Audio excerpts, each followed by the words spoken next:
이곳에 오신 모든 여러분 환영합니다. 네. 혹시 광고가 있나요? 네. 광고 금요일엔 광고가 없나요? 네. 바로 그럼 말씀 듣도록 하겠습니다. 네, 오늘은 제가 말씀을 전하게 됐습니다. 그리스도 교회의 머리라는 제목으로 여러분과 말씀을 나누려고 하는데요. 다 같이 일어서셔서 말씀 먼저 읽고 그리고 제가 기도하고 주님의 말씀 듣도록 하겠습니다. 한 목소리로 읽도록 하겠습니다. 그러므로 주 예수 안에 있는 여러분의 믿음과 모든 성도들을 향한 사랑의 소식을 나도 듣고 내가 기도할 때마다 여러분을 생각하며 여러분으로 인해 감사하기를 그치지 않습니다. 우리 주 예수 그리스도의 하나님 영광의 아버지께서 여러분에게 지혜와 계시의 영을 주셔서 하나님을 알게 하시기를 기도합니다. 그가 여러분의 마음 눈을 밝게 하셔서 하나님의 부르심의 소망이 무엇이며 성도 가운데 있는 하나님의 유업의 영광의 풍성함이 무엇이며 하나님의 힘의 능력의 역사하심을 따라 믿는 우리를 위해 베푸신 하나님의 지극히 크신 권능이 어떠한지 여러분으로 알게 하시기를 기도합니다. 하나님께서는 그리스도 안에서 그 권능을 행하셔서 그리스도를 죽은 사람들 가운데서 살리셨고 하늘에 있는 그분 오른편에 앉히셔서 모든 권력과 권세와 권능과 주권과 이 세대뿐 아니라 오는 세대에서 일컫는 모든 이름들보다 뛰어나게 하셨습니다. 그리고 하나님께서는 만물을 그리스도의 발 아래 복종하게 하시고 그리스도를 만물 위에 교회의 머리로 삼으셨습니다. 교회는 그리스도의 몸이요 만물 안에서 만물을 충만하게 하시는 분의 충만입니다. 같이 기도하겠습니다. 교회 머리 대신 그리스도를 오늘 배우기 원합니다. 주여 우리에게 말씀해 주시고 성령께서 깨닫게 하여 주시옵소서. 그래서 받은 말씀 잘 새기고 주님의 말씀에 순종하며 살아가는 귀한 주님의 백성 되게 하여 주시옵소서. 주 예수 그리스도의 이름으로 기도드립니다. 네, 자리에 앉으시겠습니다. 하나님이 우리로 영광을 받으시기 위해 교회를 세우셨다. 지난번 말씀입니다. 기억하시나요? 보통 이렇게 설교자가 기억하시나요? 이렇게 묻지만 설교자 빼고 아무도 사실 기억하지 못하죠. 교회 하나님의 영광이란 제목으로 제가 에베소 첫 부분, 첫 장의 첫 부분을 여러분과 나눴습니다. 오늘은 그 다음 부분이죠. 첫 장의 후반부인데요. 바울이 인사를 하고 하나님을 부르며 축복하고, 그렇죠? 감사하고, 오늘은 바울의 기도와 그 기도에 들어있는 아주 중요한 내용, 그리스도가 교회의 머리시다. 이런 내용으로 이 두 번째 부분, 1장의 후반부를 바울이 기록하고 있습니다. 바울은 에베소서 전체의 주제를 이 축복과 기도라는 형태로 아주 압축적으로 그것을 다루고 있는데요. 그 전체의 주제는 바로 그리스도와 교회입니다.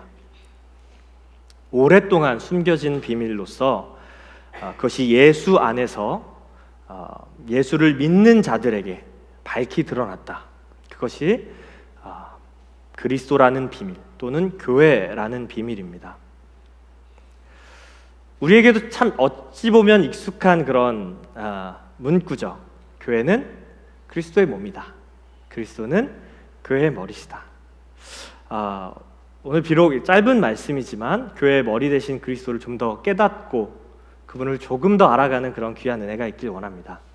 그래서 오늘 두 부분으로 나누어서 여러분들께 말씀을 드리려고 하는데요. 첫 번째로는 16절부터 19절까지 바울의 기도, 우리가 어떤 기도를 해야 하는지 바울의 기도를 통해서 기도에 대해서 잠시 나누고 조금 더 핵심적인 주제, 자세하게 그리스도에 대해서 20절부터 23절까지 나누려고 합니다. 먼저 15절부터 19절 한번 볼까요? 15절, 16절에 바울은 에베소에 있는 교회, 에베소에 있는 성도들 그리고 그 지역에 있는 소아시아에 있는 성도들을 향해서 칭찬해요. 여러분의 믿음, 여러분의 사랑 제가 들었고 감사합니다. 칭찬을 하면서 그들을 위해서 어떻게 기도하길 원하냐고 17절에 기록을 하는데, 우리 한번 17절 같이 읽어볼까요? 다 같이 읽겠습니다. 우리 주 예수 그리스도의 하나님 영광의 아버지께서 여러분에게 지혜와 계시의 영을 주셔서 하나님을 알게 하시기를 기도합니다. 네, 지혜와 계시의 영을 주셔서 하나님을 알게 하시기를 바울이 기도합니다. 이미 충분히 믿음이 있어요. 그리고 서로 사랑도 잘합니다. 어느 교회처럼 막 싸우지 않아요. 그런데 바울이 조금 더 이 성도들이 하나님을 알고 그 계시를 알기를 원했던 것이죠.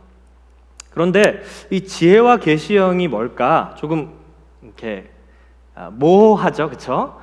그래서 조금 더 구체적으로 18절, 19절에 밝혀주고 있습니다. 우리 18절, 19절도 같이 읽도록 하겠습니다. 그가 여러분의 텍스트가 뜨면 읽도록 하겠습니다. 시작. 그가 여러분의 마음 눈을 밝게 하셔서 하나님의 부르심의 소망이 무엇이며 성도 가운데 있는 하나님의 유업의 영광의 풍성함이 무엇이며 하나님의 힘의 능력의 역사하심을 따라 믿는 우리를 위해 베푸신 하나님의 지극히 크신 권능이 어떠한지 여러분으로 알게 하시기를 기도합니다. 바울은 이 지혜와 계시의 영, 이것이 무엇인지 여러분의 마음의 눈을 밝게 하셔서라는 표현으로 조금 더 설명하고 있어요. 확실히 알고 깨달을 수 있도록 빛을 비춰주시라는 거죠. 그것이 지혜와 계시의 영이 바로 하시는 일이죠. 어두우면 잘 보이지 않죠. 마음도 사실 우리 어두울 때가 참 많습니다. 그리스도인으로 살아가도 우리 마음이 밝고 깨끗하지 않을 때가 참 많습니다. 그런데 성령을 통해서 우리가 기도할 때 하나님의 말씀을 듣고 깨달을 때 마음이 밝아지죠. 그렇죠? 그런 경험 없으신가요? 너무 가끔 있으신가요?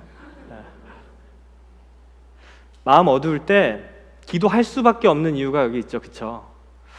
저도 마음이 막 정말 어려운, 누구한테 상담해서 되는 일이 아닌 그런 일들 할 때 조용히 홀로 기도할 수밖에 없어요. 기도하러 딱 무릎 딱 꿇고 앉으면 처음에는 막 여러 가지 잡생각이 막 나죠. 어떻게 하면 좋지? 해결책을 막 찾다가 주님을 바라보고 주님의 이름을 계속 부르다 보면 뭔가 빛이 비치는 거 제가 경험하거든요. 그럼 어떻게 돼요? 마음이 평안해지죠. 마음이 평안해지고 문제가 조금은 아닌 게 됩니다. 물론 기도가 끝나자마자 다시 이거 어떡하지? 이렇게 고민을 하긴 하지만 기도할 때 하나님 분명히 알려주세요. 그건 너의 욕심이고 이건 너의 잘못이고 너의 죄고 너가 건드려서는 안 될 부분이고 이것이 나의 뜻이고 이게 내가 기뻐하시는 뜻인데 이렇게 좀 할 수 있겠니 하면서 알려주신단 말이죠. 그것이 성령께서 우리에게 하시는 일이죠. 마음의 눈이 밝아지면 사실은 결국은 우리가 하나님을 보게 됩니다. 사람이 아니라 환경이 아니라 현상이 아니라 문제가 아니라 우리가 하나님을 바라보게 되고요. 하나님이 어떤 분이신지 무슨 일을 하시는지 깨닫게 됨으로써 우리의 마음이 정말 밝아지게 되죠. 바울은 특별히 세 가지 측면에서 에베소 성도들이 하나님을 알기를 바라고 있는데요. 우리 18절, 19절 보면 18절에 이렇게 나와 있죠. 하나님의 부르심의 소망이 무엇인지를 알기 원한다. 그렇죠? 눈이 밝아짐으로써 부르심의 소망이 무엇인지. 두 번째로는요. 하나님의 유업의 영광의 풍성함이 무엇인지. 그리고 세 번째로는 19절에 나와 있는데요. 하나님의 능력의 역사하심을 따라 믿는 우리를 위해 베푸신 지극히 크신 권능. 여기에 지극히 크신이라는 뜻은 그 단어는 초월, 우리의 그 어떤 잴 수 있는 능력을 초월하는 그런 하나님의 능력을 말하죠. 제가 이제 낮아짐 교회 한 달 왔잖아요. 벌써 한 달이 지났어요. 그래서 낮아짐 교회 성도님을 한 분 한 분 아직 다 이렇게 자세히 이렇게 대화를 나눠보지 못했지만 한 분 한 분 뵈면 믿음이 얼마나 좋으신지 서로를 얼마나 아끼고 사랑하시는지 모르겠어요. 마치 에베소 교회 성도님들처럼. 근데 제가 이렇게 묻고 싶어요. 여러분, 하나님의 부르심의 소망이 무엇인지 아십니까? 하나님의 그 유업의 영광의 풍성함이 무엇인지 여러분 알고 계시나요? 하나님의 능력의 그 초월적인 그 크심, 모든 것을 정말 다 하실 수 있는 그 하나님의 능력, 권능을 여러분 알고 계십니까? 어떻게 대답하시겠어요? 우리 기도해야 되는 너무너무 중요한 주제다, 그런 생각이 듭니다. 사랑하는 나자짐교회 성도 여러분, 우리가 오늘을 살아갈 때 이 기도가 정말 중요하다고 그렇게 많이 느껴져요. 왜냐하면 우리가 정말 기도가 필요한데 대개는 우리의 기도가 하나님께 우리의 필요를 구하는 데서 그치기 때문이죠. 너무 중요해요. 정말 중요하다고 생각해요. 필요를 구하는 기도, 하나님, 예수님 말씀으로 우리에게 하라고 하셨죠. 그렇죠? 왜요? 왜 우리가 우리의 필요를 주님께 구해야 합니까? 하나님이 우리 아버지시잖아요. 다 주고 싶은 분이세요. 그분 앞에 나아가는 것 자체가 너무너무 중요합니다. 그렇지 않아요? 기도할 때 언제나 은혜 받는 건 아니죠. 언제나 은혜 받으세요? 언제나 막 눈물 쏟으면서 기도가 되시고 막 기도가 저절로 되세요? 저는 안 그래요. 저는 사실 글쎄요, 10번 하면 한 번 그럴까요? 대개의 경우는 가서 그냥 앉아있다 와요. 제가 잘못된 걸 수도 있어요. 제가 기도를 못해서 그러는 걸 수도 있지만 전 기도가 정말 너무너무 어렵습니다. 근데 제가 위로가 되는 사실이 하나 있어요. 기도하러 나아갈 그분이 계시다. 내 기도를 들어주시는 그분이 계시다. 이게 너무너무 위로가 되는 거예요. 그래서 무릎 꿇고 하나님, 아버지 이렇게 이름을 부르면 정말 힘이 돼요. 힘이 돼요. 그분이 아버지시잖아요. 왜 우리 필요를 모르시겠어요? 아시죠? 너무너무 잘 아시죠? 우리 필요만 아시겠어요? 우리 자식들의 필요도 당연히 아시고 우리 교회의 필요도 아세요. 그런데 정말 중요한 것은 그것을 통해서 우리의 필요를 채우는 것이 아니라 필요를 채우시는 그 하나님을 만나고 하나님을 아는 것이 훨씬 중요하다는 거죠. 그랬을 때 더 큰 목적, 하나님의 부르심의 소망이 정말 어떤 것이죠? 하나님 왜 우리를 성도로 부르셨지? 왜 우리 같은 사람들을, 저렇게 괜찮은 사람들이 많은데 왜 우리 같은 사람을 부르셨지?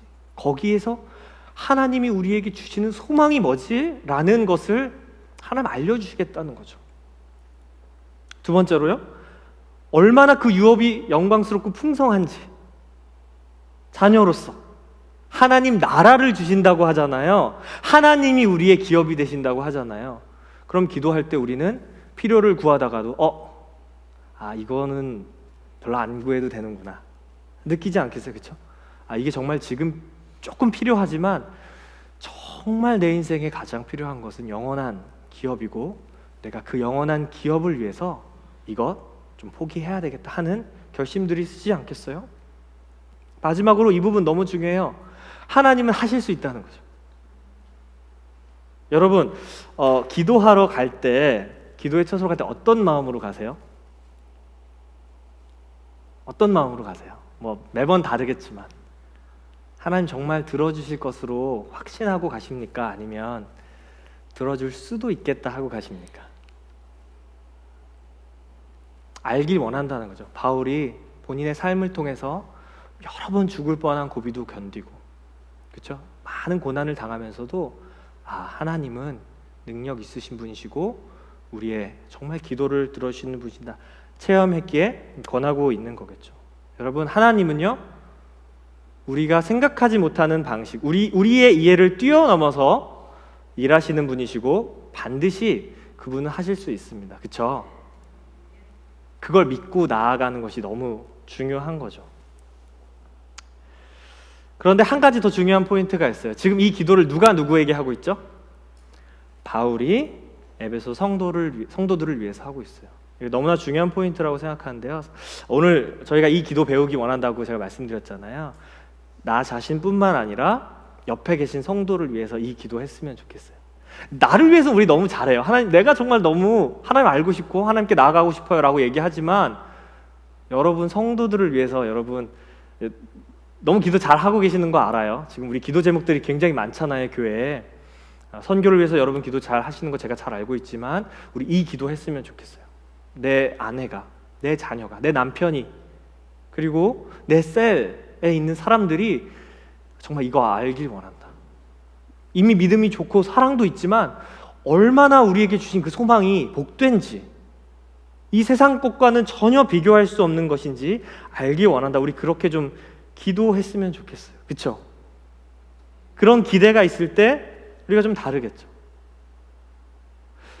기도하는데 세상 사람들과 다르지 않은 거예요. 왜요? 그 소망을 우리가 정말 바라지 않고, 그 풍성함, 유업의 풍성함을 정말 사모하지 않고, 정말 하나님의 그 능력을 우리가 믿지 않기에 어쩌면 우리는 기도를 하면서도 능력 없는 그런 그리스도인으로서 살아가지 않나. 그러나 반대로 우리가 그 소망을 갖는다면, 그렇죠? 이 세상의 헛된 소망, 금세 사라질 소망, 그런 성취 못할 소망과 비교가 안 되는 영원한 그 소망과 영광스러운 유업, 그것을 사모하게 된다면 우리가 조금은 다른 삶을 살 수 있을 거라고 그렇게 믿습니다. 그렇지 않을까요? 그래서 나만 그걸 하면 되는 게 아니라 옆에 계신 성도가 정말 하나님 알아가기를 소망하며 우리가 기도했으면 좋겠어요. 서로를 위해 기도합시다. 그래서 우리 마음 밝아지도록, 그렇죠? 우리 마음이 밝아지고 정말 하나님 그 계시와 지혜의 영, 그 뭔가 막연하잖아요. 그게 뭘까? 하지만 하나님 깨닫게 해주시고 알게 해주시는 그 성령을 통해서 분명히 우리를 변화시켜 주실 텐데, 그럴 때 우리 마음의 힘을 얻고 평안을 얻고 두려움, 헛된 소망들을 좀 밀어내고 사람 때문에 받는 어떤 상처, 질고들, 그런 아픔들을 좀 이렇게 밀어내고 주님의 복되심을 보는 우리 낮아짐교회 모든 성도들 됐으면 좋겠습니다. 두 번째는 이런 기도를 하기 원하면서 이 기도 내용과 아주 맞물려 있는데, 그건 19절에 권능이란 단어예요.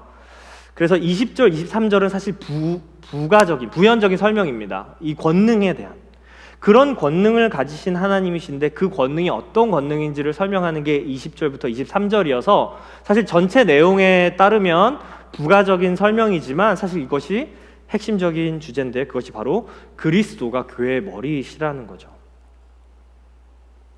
우리 20절부터 23절까지 다 같이 읽어보도록 하겠습니다. 시작. 하나님께서는 그리스도 안에서 그 권능을 행하셔서 그리스도를 죽은 사람들 가운데서 살리셨고, 하늘에 있는 그분 오른편에 앉히셔서 모든 권력과 권세와 권능과 주권과 이 세대뿐 아니라 오는 세대에서 일컫는 모든 이름들보다 뛰어나게 하셨습니다. 그리고 하나님께서는 만물을 그리스도의 발 아래 복종하게 하시고 그리스도를 만물 위에 교회의 머리로 삼으셨습니다. 교회는 그리스도의 몸이요 만물 안에서 만물을 충만하게 하시는 분의 충만입니다. 주어는 사실 다 하나님이에요. 그리스도가 아니라 하나님입니다. 근데 하나님이 무엇을 하셨다고요? 그 권능으로 첫 번째, 그리스도를 죽은 자 가운데서 일으키셨죠. 두 번째, 모든 권력, 권세, 권능, 주권들, 그리고 모든 이름들을 뛰어넘어서 그를 하나님 우편에 앉히셨습니다. 그리고 세 번째, 만물을 그의 발 아래 복종하게 하셨고요. 네 번째, 모든 것 위에 그리스도를 교회에게 머리로 주셨어요. 그리고 23절은 그 교회에 대한 부연 설명이죠. 교회는 그리스도의 몸이고 만물 안에서 만물을 충만하게 하시는 분의 충만이라고 이렇게 설명하고 있습니다. 이 부분은요, 그리스도의 우주적인 왕대심이 잘 드러나는 부분입니다. 저와 여러분이 믿는 그 그리스도, 하나님께서 죽음에서 일으키신 분이십니다. 그런데 단지 죽음에서 일으키셔서 죽음만을 이기신 것이 아니라 모든 이 세상의 권력들, 권세들, 권능들, 주권들, 그리고 이 세상과 또한 올 세상의 이름보다 훨씬 더 높은 곳에 그분을 두심으로써 하늘들의 하늘들 위에 있는 하나님 보좌 우편에 앉히셔서 지금 다스리시는 분이시라고 설명하고 있는 것이죠. 예수께서 우주를 다스리시는 왕이십니다. 특히 22절에 하나님께서 만물을 그리스도의 발 아래 복종하게 하셨다, 이 말씀 어디서 자주 들어보지 않으셨어요? 시편 8편의 말씀입니다. 이 인용은 그 그리스도의 왕되심을 늘 이렇게 선언할 때 인용되는 그런 구절인데요. 사도 바울은 고린도전서 15장에서 이 시편 8편 인용했고, 히브리서 저자도 2장에서 이 말씀 인용했는데요. 그러면 시편 8편이 무슨 이야기를 하고 있길래 이 말씀을 인용했을까요? 우리 한번 시편 8편 4절부터 6절까지 읽어볼까요? 하나님의 창조 세계가 얼마나 아름다운지를 찬양하면서 여호와 우리 주여 온 땅이 얼마나 아름다운지요, 이렇게 시작되는 시편인데 같이 읽겠습니다. 시작. 사람이 무엇이기에 주께서 그를 생각하시며 사람이 무엇이기에 이토록 돌봐주십니까? 주께서 사람을 하늘에 있는 존재보다 조금 못하게 만드시고 영광과 존귀함의 관을 씌우셨습니다. 또 주의 손으로 만드신 것을 사람이 다스리게 하시고 모든 것을 사람의 발 아래 두셨습니다. 이 마지막 부분이죠. 이 마지막 부분이 인용되었습니다. 아담 이야기죠. 시편 8편은 창세기 1, 2, 3장 이야기입니다. 태초에 하나님께서 사람을 만드셨는데 목적이 있으셨죠. 그것은 하나님 만드신 모든 것을 하나님의 형상인 사람이 대신 다스리고 그 모든 만물을 그 하나님의 형상인 사람의 발 아래, 그 통치 아래 두어서 하나님 영광 받으시려고 그렇게 하나님 이 세상 만드셨습니다. 하나님께서 사람에게 부여하신 그 특별한 의미, 얼마나 그 영광이 참 위대한지 여기서 하나님보다 조금 못하게 만드셨다. 하늘에 있는 존재라고 여긴 돼 있네요. 하나님보다 조금 못하게 하셨다. 이렇게 시편 기자가 고백합니다. 다스리는 일은 고유하게 왕의 권한이에요. 이스라엘 역사에서 온 우주의 왕은 하나님이십니다. 하나님 외에 다른 왕은 없어요. 근데 그 다스리는 일을 사람에게 주셨다는 거죠. 그리고 그 영광과 존귀를 머리에 관을 씌우셨다, 이렇게 표현하고 있습니다. 사람을 하나님이 왕으로 대신 삼으셨는데 첫사람 아담은 자신의 자리를 지키지 못하고 타락했죠. 어기면 안 되는 자신의 진짜 왕의 명령을 어기고 우주의 왕에게 도전했습니다. 그로 인해서 죄가 세상에 들어왔고 죄가 세상을 다스리기 시작했습니다. 그리고 세상은 어두워졌습니다. 여러분 다 아시는 이야기죠. 근데 그 어두운 세상에 둘째 아담, 그리고 새 아담이신 그리스도가 오셨어요. 그분은 죄와 죽음을 이기셨습니다. 그래서 죄와 죽음이 아담을 통해 들어온 것처럼 그분을 통해서 의와 생명이 들어오게 되었습니다. 그리고 그분은 하나님 보좌 우편에 앉아 계시는 우주의 왕이 되셨습니다. 그분이 교회의 머리시라는 게 이 20절부터 23절까지 말씀이에요. 이 주제는요, 우리가 자세히 다루지 않았지만 에베소 1장 9절 10절에 이미 언급이 되어 있었습니다. 우리 한번 읽어볼까요? 에베소 1장 9절 10절에 이렇게 고백하고 있는데요. 같이 읽겠습니다. 그리스도 예수 안에서 미리 세우신 하나님이 기뻐하시는 뜻을 따라 하나님의 뜻의 비밀을 우리에게 알리셨습니다. 이는 때가 차면 그리스도 안에서 하늘에 있는 것들과 땅에 있는 것들을 모두 통일시키고자 하는 것입니다.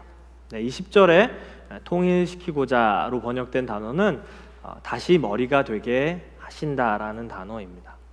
그러니까 비밀이 있었고 처음부터 이 비밀 계속 얘기하고 있습니다. 비밀은 하나님이 교회를 세우셔서 이 세상을 새롭게 정말 하나님 처음 원하셨던 모습으로 다시 만드신다는 거죠. 그런데 그때 그리스도를 머리가 되게 하셔서 온 세상이 이 그리스도의 영광 아래 있게 하신다는 것이 하나님이 원래 감추어 두셨던 뜻이라고, 그래서 그것이 비밀이라고 얘기하는 것이죠.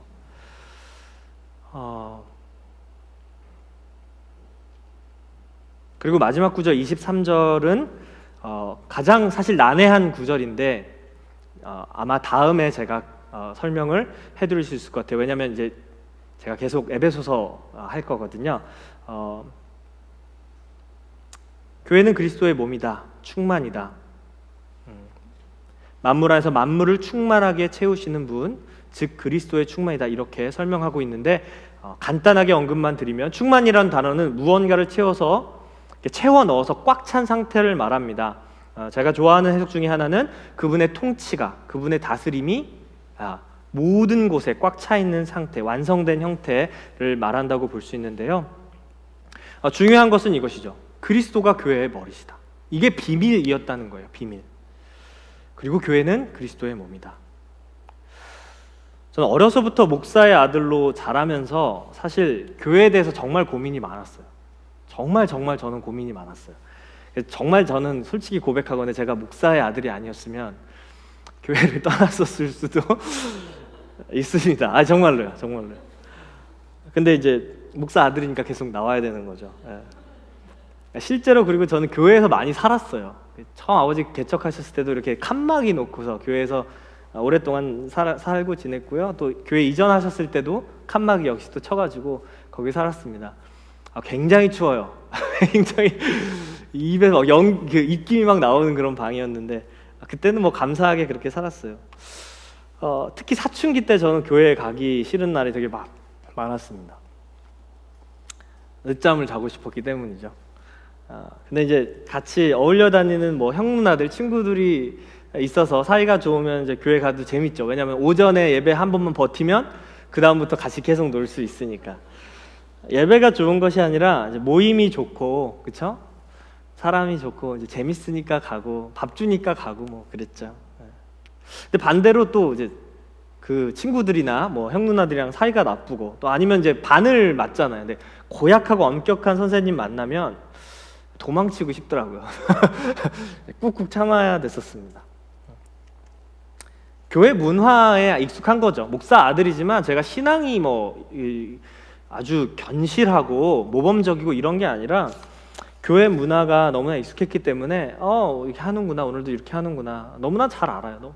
교회 반주 어려서부터 했고 뭐 찬양 인도도 했지만 그냥 거기에 익숙해서 한 겁니다. 교회가 뭔지 모르니까 자꾸 사람의 모임으로 생각하게 된 거죠. 근데 주님의 은혜로 제가 껄렁껄렁 이렇게 와서 앉아도 제가 수요일 금요일 잘 안 빠졌거든요. 왜 방이 옆이잖아요. 나와 이렇게 하기 때문에 수요일 금요일 잘 안 빠졌어요. 안 빠졌는데 정말 주님의 은혜로 그렇게 껄렁껄렁 앉아 있어도요, 막 많이 졸아도 제 마음속에 심겨진 그 말씀이 바로 이 말씀이에요. 그리스도가 교회의 머리고 교회가 그리스도의 몸이다.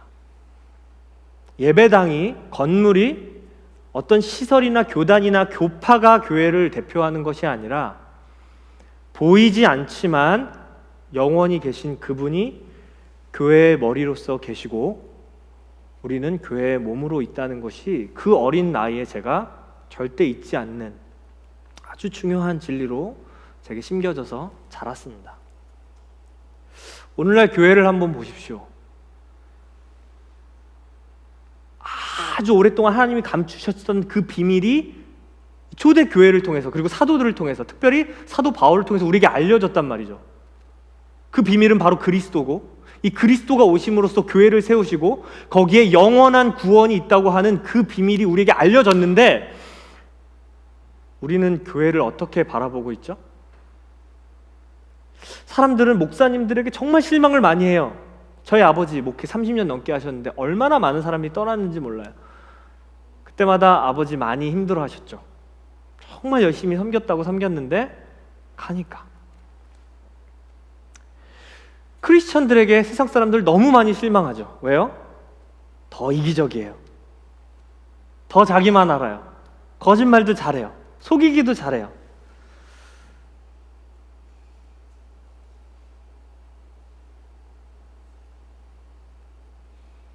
교회가 사실 죄인들이 모인 곳이어서 그런데, 그쵸?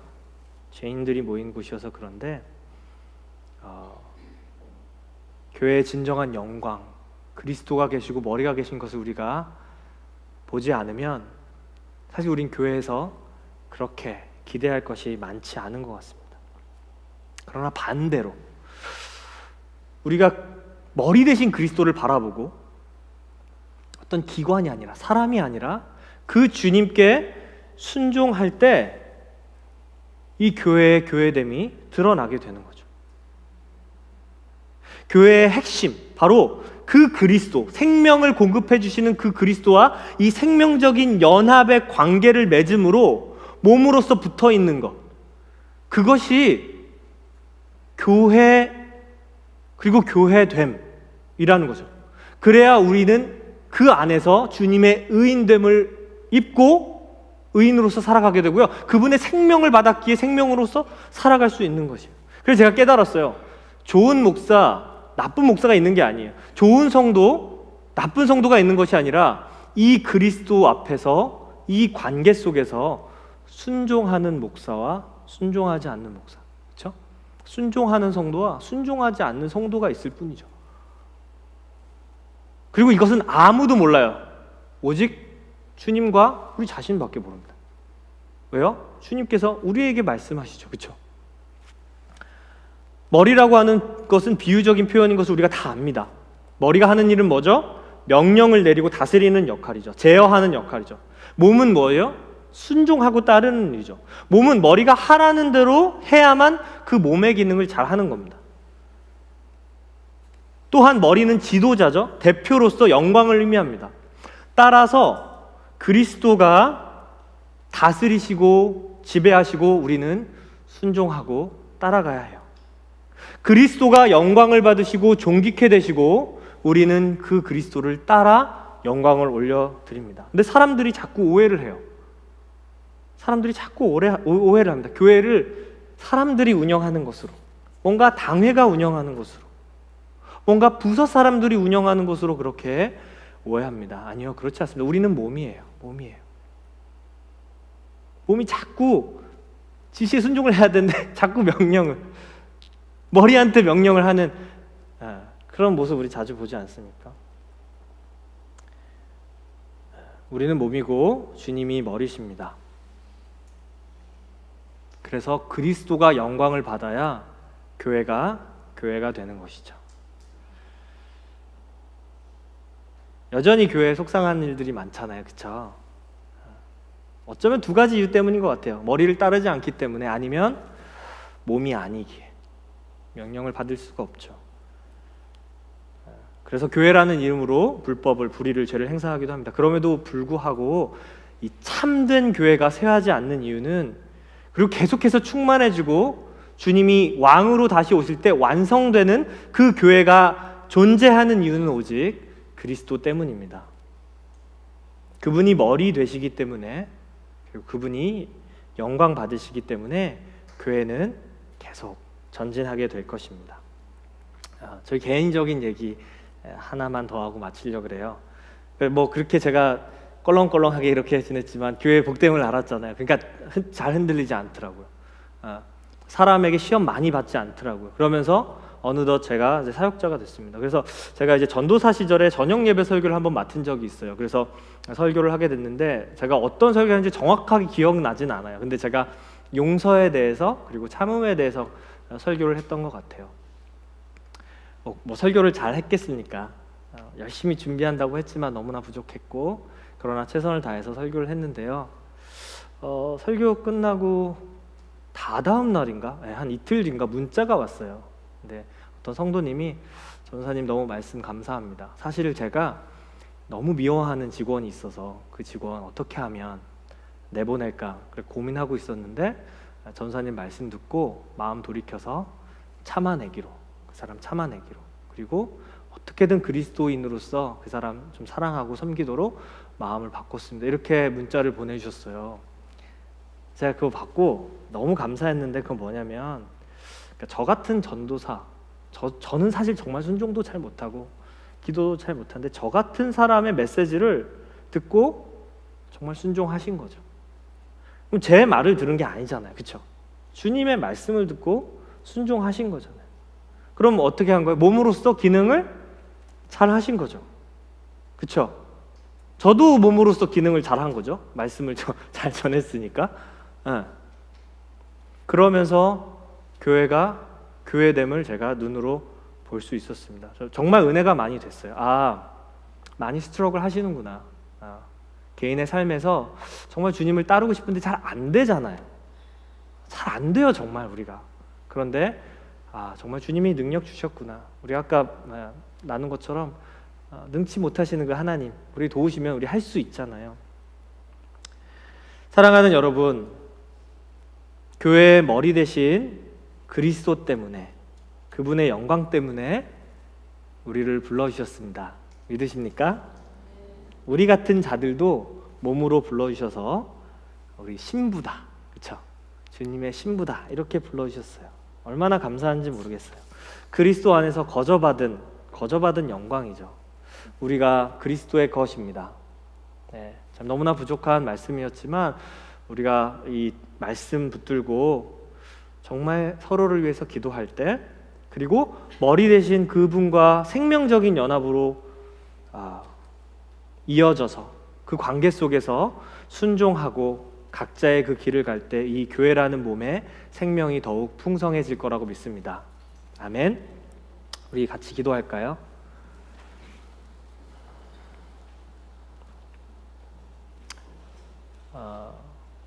방금 들은 말씀 우리 기도 제목으로 삼고 기도합시다.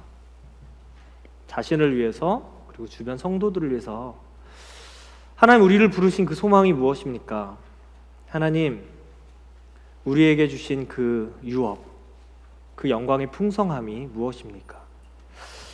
하나님, 우리가 하나님이 모든 것 하실 수 있다고 믿지만 때로는 잘 믿지 못하는 우리의 연약함이 있는데, 하나님 깨닫게 해주십시오. 우리가 몰라서 그렇습니다. 하나님, 주님을 더 알고 그 주님의 능력을, 주님의 성품을 더 깨닫게 해주십시오. 그래서 그 주님을 알므로 더 참고 사랑하고 더 순종할 수 있도록 하나님 그렇게 우리를 도와주시옵소서. 지혜와 계시의 영을 이 밤 우리에게, 또 우리 성도들에게 허락하여 주시옵소서. 우리 다 함께 기도하겠습니다.